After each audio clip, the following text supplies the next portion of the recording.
I'm happy to welcome you to my channel. I hope this story brings you something special and leaves a pleasant impression deep inside you. In a small city where, in the evenings, the river lit up the streetlights and people still knew their neighbors' names, two families lived side by side. On the corner by the playground, Hannah with her teenage son Max, and Ian, who had been the boy's support since early years. Beyond the park, Alex with his daughter Sophia. He raised her alone and knew how to warm someone with silence. Once, before Ian entered their days, Hannah's life was different. She was married to Victor. At the same time, Alex lived with his wife Marina. Betrayals often begin as omissions. Victor stumbled. He had an affair with Marina. Secret and short-sighted. During that affair, Marina became pregnant. The girl, Sophia, was raised from birth and officially fathered by Alex, yet the child's biological father was Victor. Later, Victor and Marina tried to run from the consequences of their decisions and died in a car crash. After that winter, Hannah's world cracked, and Ian, a family acquaintance, a craftsman and a calm man, became the one who helped her and little Max make a home out of the quiet. He did not claim someone else's roles, but day after day he stayed nearby and became a father by choice. Years passed. Two families remained, looking toward the river through different windows. Max and Sophia met by chance, in the school basement during rehearsal. He was fixing a wall metronome. She was searching for a tone that would stop hurting. They began to be friends in secret, not because they loved the forbidden, but because they saw. It pained their adults to remember one another. The friendship grew faster than they did. Max became more careful with words. Sophia learned to hear the silence between notes. One evening, Hannah guessed that her son often feeds a friend's cat. She suggested meeting Alex. "Our children are close," she said at the cafe by the river. "I'm not afraid of their feelings. I'm afraid of our silence." Alex nodded. "The past always stands at the door. You can't drive it away, but you can learn that it enters only by invitation." Max, walking past the cafe, saw in the window his mother and his friend's father. He didn't want to eavesdrop, but fragments of words assembled themselves into a schematic. Victor, Marina, the crash, years of silence. The boy felt the air thicken. At night, he wrote the rest of his thoughts in a notebook. What if Sophia and I are connected more than we think? The next day, he spoke with Hannah. She told him everything. About Victor, about his betrayal, about how Ian gathered them from shards. Max listened and for the first time saw his mother not only strong but vulnerable. That same evening, Alex took Sophia to the park and told the truth. "Your mother made a mistake. I did too by being silent. You need to know who your biological father is." When both conversations became reality, the bravest thing happened. They met a second time, now as four. Hannah, Alex, Max, and Sophia. They sat at a round table in the library that smelled of cardboard and apples. Hannah spread out photographs. Alex, letters, and a few documents related to the crash, without cruel details, yet clear enough. Among the papers lay an old paternity test result and Marina's unfinished letter. From them, the main point emerged. Sophia is Victor's biological daughter. She was recorded under Alex from birth and raised by him, but blood related her to Max through their shared father, Victor. Max is the son of Hannah and Victor. Ian gave him his heart and years, but not blood. A silence hung, not like a stone, but like snow. Sophia spoke first. "So, Max and I are half-brother and sister through our father. The friendship stays, but the boundaries are different. Boundaries aren't walls. Max replied. They are roads you can walk side by side. That was their climax. A quiet victory over a fall. They put aside a step they had almost taken, not because people expect it, but because they chose truth and dignity. From then on, they began learning to be friends like adults, to name feelings by their names, and to protect one another. So their choice would not remain a private matter. They conceived a joint project, the Bridge of Truth. Max designed a small lighted footbridge across a brook in the park, boards lighting up from footsteps, railings carved with short stories about honesty. Sophia composed a melody for the bridge, where silence sounded like an equal note. Volunteers, the city council, neighbors. This is how the bridge grew from the grass and lit up. At the opening, people drank tea, laughed, and were a little quiet. Alex stood next to Hannah. They were not yet a couple, but in their eyes a harmony was being born between two adults who already knew how to protect. After the concert, they spent a long time folding the collapsible tables, and each movement felt like a line in a dialogue where words were unnecessary. Life did not change at once, but in their homes and in the city another acoustics appeared. At school, the homeroom teacher held an hour about boundaries and consent. In the library, a shelf arose called Stories That Heal. On a bench in the park, someone carved, "Sit down. Truth is allowed here."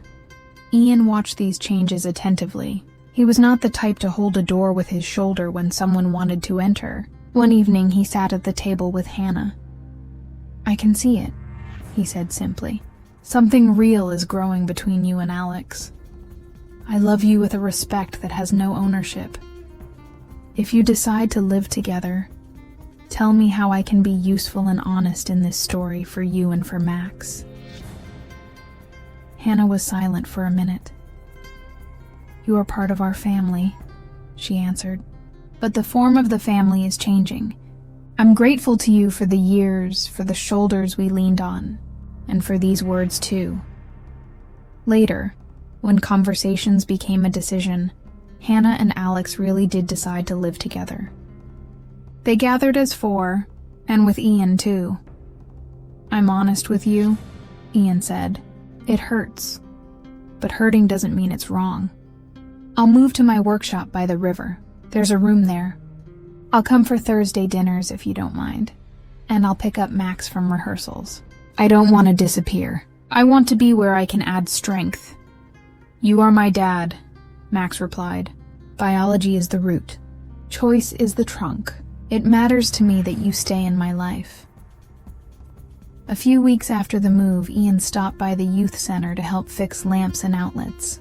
There he met Leslie, the volunteer coordinator, attentive and unshowy. She quickly noticed that Ian could not only turn screws but also hear people. They stayed after the shift until late, drank tea from a thermos, laughed that a power drill has its own rhythm, and agreed to see each other weekly. No one rushed anywhere. They both liked that conversations didn't have to be sped up. Thus a chapter appeared in their big story about an adult retreat without flight. Ian rented a small apartment near his workshop, expanded his tool corner into a city space called the Fix-It for Teens. Here they taught people to mend lamps, bicycles, and sometimes hearts through conversations. Over time, Ian and Leslie began spending Sundays together. Sometimes they just walked along the riverfront. Sometimes they drew up tool lists for the workshop. Their conversations held more calm than plans, and that was exactly what brought relief. He came to Hannah and Alex for Thursday dinners, drove with Max for parts, helped Alex with the railings, joked with Sophia about the drill's rhythm. Sometimes he sat on a bench with Hannah, and they spoke like friends who had lived through a war and a peace together. Meanwhile, the Bridge of Truth became a meeting place. Here, people acknowledged faults and talents, asked forgiveness and for jobs, agreed on new clubs. But growth is always accompanied by a test. Rumors spread through the city. They said those adults violated moral foundations because their children almost fell in love. Rust of rumors sits on metal unless you remove it. They decided to speak. At the city center, they held an open meeting. How to talk to children about difficult things. Hannah said, "Truth isn't a broom for sweeping reputations. It's light for the road." Alex added, "Silence is sometimes care, but often fear." We chose to speak. Ian, who sat in the front row, stood up. "I didn't vanish from this family because love isn't a throne. It's work. My place is where I'm useful, next to Max and next to the city." Sophia performed a piece where pauses were like footbridges between banks. Max showed drawings of new sensors. The lights now flashed brighter when two people stood side by side. This is how truth turned plural. After that meeting, the rumors ended almost without a trace. Someone apologized, someone reflected, someone brought a new plaque for the bridge. There's enough room here for everyone. In their homes, simple rules took hold. Short like road signs. We speak honestly. We forgive from strength. We don't joke about others' pain. We ask permission to touch hearts. They hung on the fridge and changed from time to time because a family is alive. One day, the school where Max and Sophia studied invited them to a big assembly. They prepared a duet. Max, stories of tools about precision. Sophia, musical sketches about silence that heals.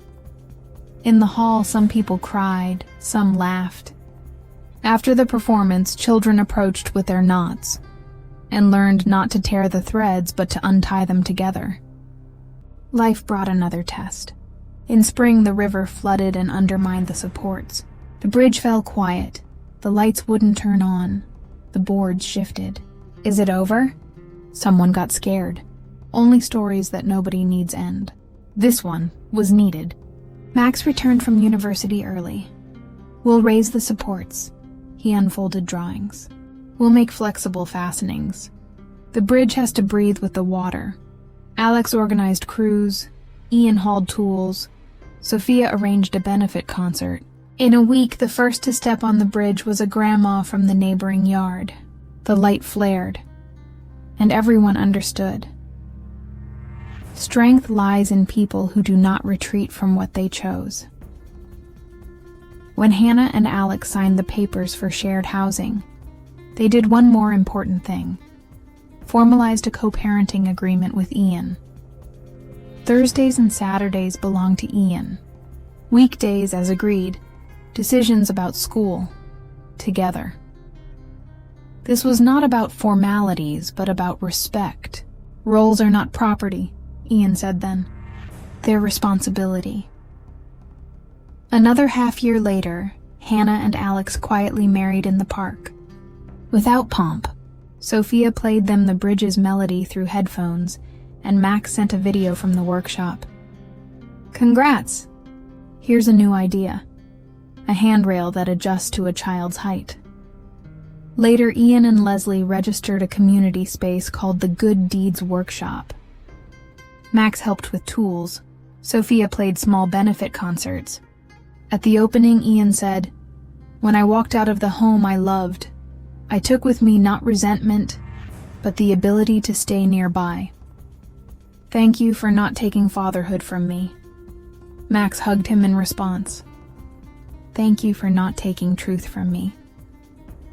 The Bridge of Truth got a younger sibling, the Square of Listening, circles of benches in the city center where it's allowed to ask questions and pause. Sophia created a sound installation. When a person spoke honestly, the city's noise retreated and the voice sounded clear. Max devised lamps that responded to the level of mutual respect. If you interrupt, light dims. If you listen, it brightens. Alex and Ian installed everything together, two men with enough dignity not to measure themselves by the past. Epilogue, in which the bridge withstands not only a flood Friday. The first lights along the banks. 4 people gathered on the Bridge of Truth: Hannah, Alex, Max, and Sophia. They recalled their path. "Remember how it all began?" Alex asked. "With an overheard conversation," Max replied. "With fear that we'd lose each other." "And how did it end?" Hannah asked. "It didn't," Sophia answered. "It became a choice." They stood side by side, and it didn't matter who was related to whom by blood.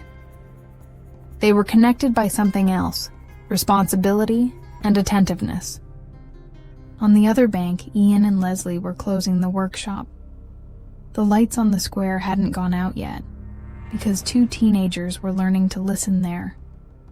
That too was their story. Morality doesn't like loud podiums. It lives in short actions, telling the truth without humiliation, setting a boundary without coldness, asking forgiveness in a way that frees both people, admitting that love is not a coincidence but a craft. Lies save time today but steal years tomorrow. Honesty hurts like resetting a dislocated joint, yet lets you walk again. Boundaries don't forbid love. They give it a form in which it doesn't destroy. And family is where people answer for you and answer to you. When someone asked what answer this bridge gives, they didn't lecture. They invited people to walk, on boards that light up from footsteps. And everyone found their own. Root and trunk, bank and water, truth and those who protect it. And if someone stopped in the middle, there was always a handrail, now flexible, and a hand to hold. Because light is born from steps. Take yours, and someone else's road will become clearer too.